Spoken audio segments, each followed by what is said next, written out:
moving on to our very next conversation, and the federal government had promised in October 2023 that there was going to be a student loan scheme, something that was introduced by Femi Gbajabiamila in the Ninth Assembly. It was giving accent to President Bola Ahmed Tinubu comes into office and actually says this is a good idea. Several controversies, several questions have been asked. ASU has a body language with regards to this. It had a timeline for November 2023 to be started off, but November came and passed. January was the rescheduled deadline, but it came again and passed. As of yesterday, we had news that it has been indefinitely postponed. What is the fate of our Nigerian students, and why are these policies seeing this kind of skirmishes that we have? We have joining us Dr. Wisdom Enang of this moment to have this particular conversation with us. There's quite a number of questions that we need to ask. Good morning, Engineer Wisdom Enang. Good to have you on Rise and Shine this Thursday morning.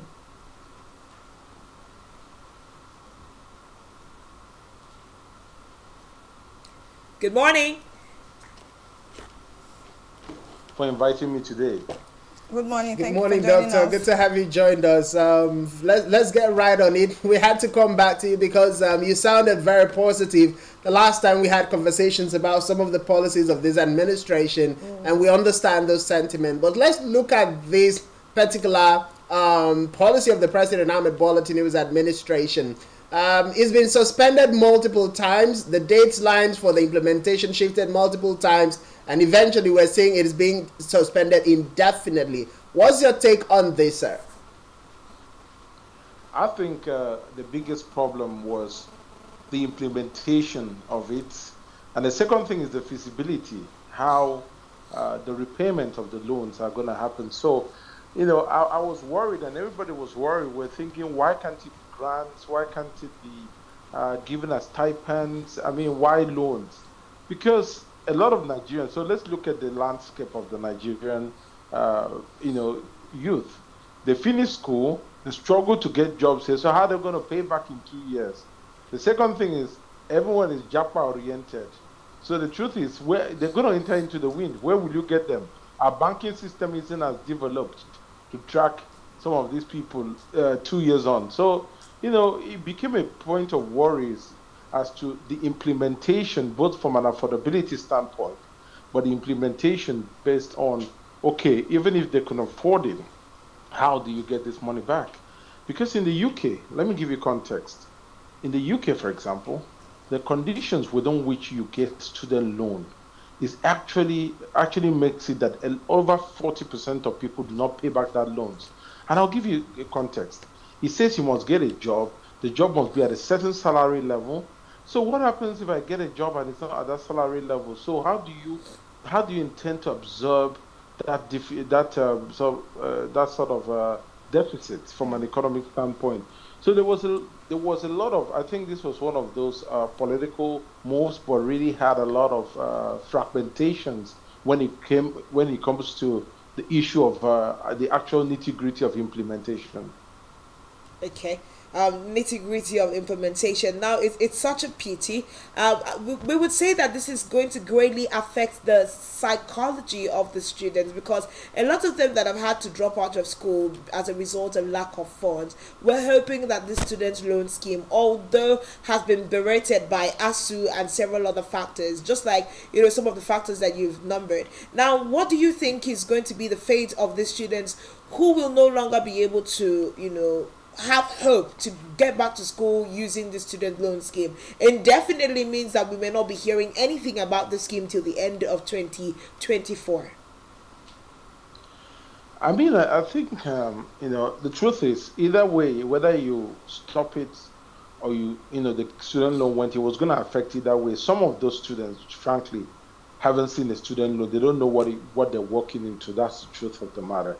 I've been in clients where student loan accounted for 85% of the home students' fee payment, and I know what it means. It's a very it could be kind of burdensome, especially where you don't have a job. And I think the federal government, right, back in the days, let me tell you how things were done. For example, I know some universities that were looking for lecturers to employ in their university. And what they did was they wanted to start a university, and maybe they want a certain quota of people from that local environment uh, being part of the university. Now, what they did was to simply get the indigenous to train. And so they said, okay, look, we're going to train you, and then we're going to guarantee you a job, but then you're bonded to come back and work for us. That's how it's done in the UAE, for example. They do this thing, but they tell you it's a loan. You can only repay back if you don't come back and work. But if you come back and work, you can amortize that loan throughout the years of work. And then if they, for example, if they trained you for 4 years, you have to come back and work for 4 years. So I think, I want people to have a cautious optimism, because student loan, when you don't have a job, could be cumbersome. So I think the emphasis should be, do we have a strategic plan for the youth for the future? How are we implementing it? And can we marry that with the student loan thing? For example, we could do examinations. The best of the best are giving these loans. And then they're also, in a way, giving a sort of a bond letter to say either you pay back this loan with XYZ interest, or you work for us. I think if we tie it down to some sort of a way to stem the Japa syndrome, I think we would have a better chance of making it look more attractive. But if you're giving someone a student loan and you don't even know what their plans are, it could just be a way of subsidy drain. It's just a way, except that's what they're planning. That's fine.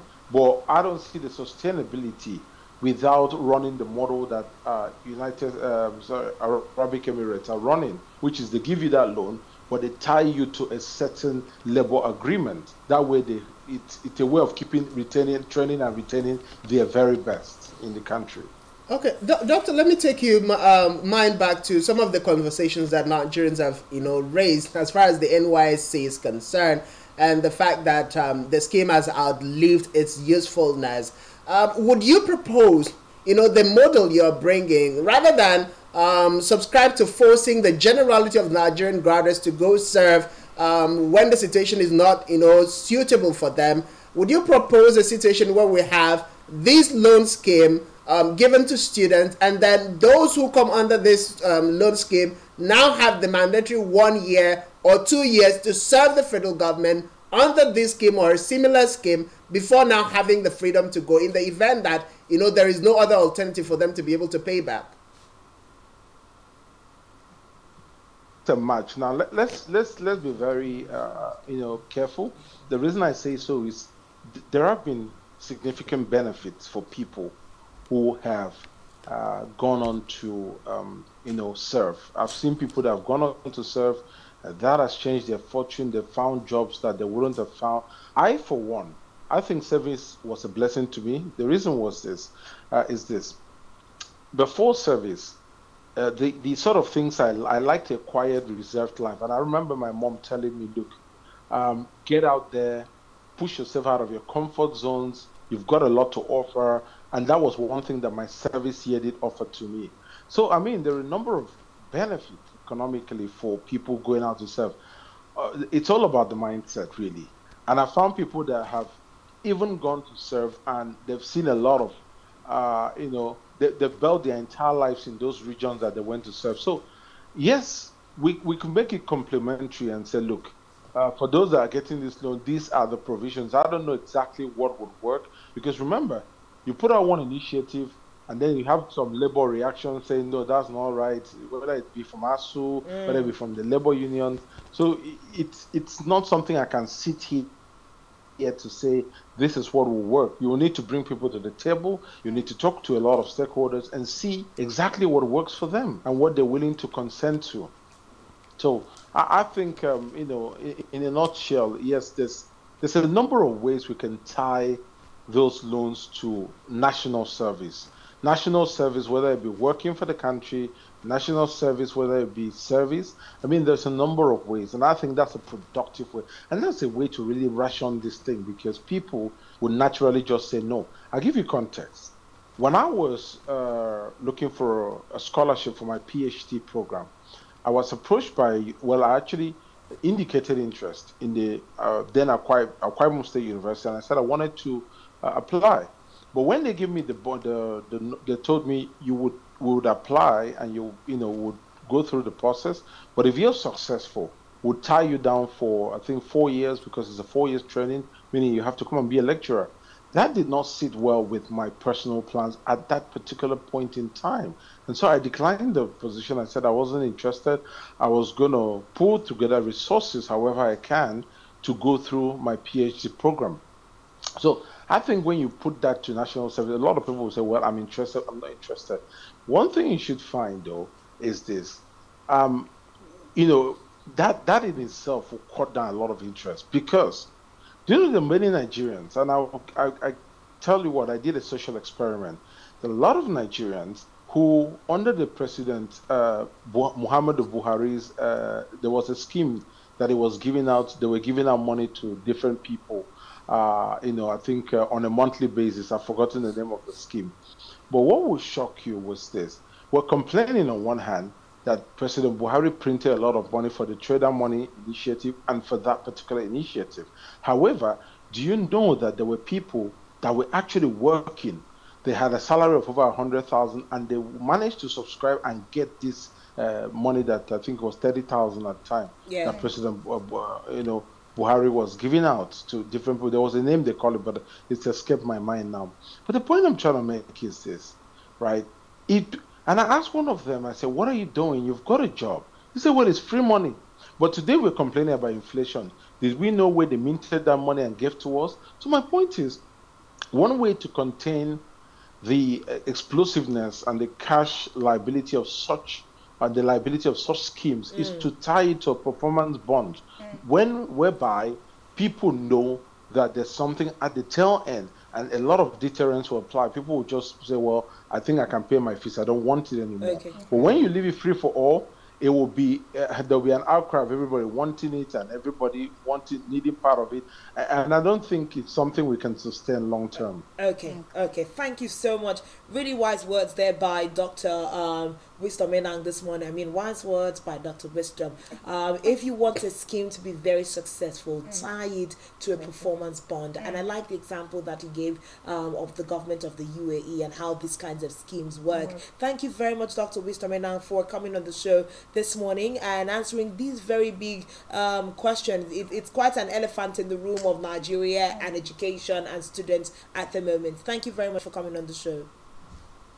Thank you. I do appreciate it. And, it's always a pleasure talking to you, the team on Spectrum. Thank you very much. Thank you very much. Quite a very revelatory move there. If the government will rejig and look into this, it will be in their best interest. Some persons think that postponement of this is in the best interest of the implementation of that scheme. But that's the much we can talk about on Rise and Shine. Personally, I think it's been a good day, and thank you to everyone who's been a part of the conversation. My name is Uyai Anekan. And I am Francis Ohimaide. Thanks for joining us. My name is Sandra Agu. Thank you so much for watching. Until tomorrow, do have a great business day. Bye-bye for now.